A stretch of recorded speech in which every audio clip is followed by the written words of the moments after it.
Madame le maire, chers collègues, tout d'abord, je voulais renouveler nos remerciements à toutes celles et ceux qui ont initié, qui ont porté, qui ont construit, qui ont réalisé ce projet. Bien sûr, les associations d'abord, l'engagement de leurs bénévoles depuis de longues années, très longues années, leur détermination pour trouver des solutions, leur conviction sur le modèle de réponse à inventer.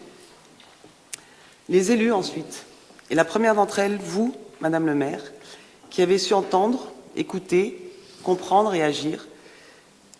Aïcha, évidemment, Aïcha Bassal, notre collègue, en charge de ce dossier, et tous les agents aussi de la ville et de la métropole, qui ont, de près ou de loin, apporté leur contribution à ce projet, faisant une nouvelle fois la démonstration de la qualité, du professionnalisme et des valeurs portées par le service public.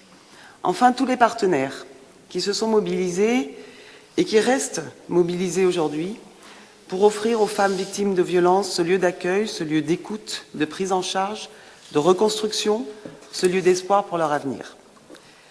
Alors, plusieurs d'entre vous ont évoqué les chiffres des nombreuses victimes. Aïcha nous a donné les chiffres de la première semaine d'ouverture de Citadelle. Je crains malheureusement que nous soyons très loin de la réalité. Parce qu'en France, les sources statistiques dont nous disposons reposent sur des enregistrements de plaintes, mais beaucoup sur des estimations, des approximations.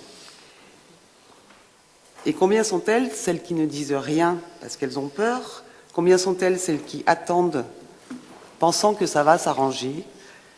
Combien sont-elles, celles qui culpabilisent ou qui se protègent par le déni, qui minimisent une insulte, une humiliation, souvent précédant le cycle de la violence? Je crains que nous découvrirons au fur et à mesure des prochains mois l'ampleur réelle du problème. Alors vous l'avez dit aussi plusieurs que le problème n'était pas que nantais. Effectivement, il touche tous les territoires, il touche toute la France.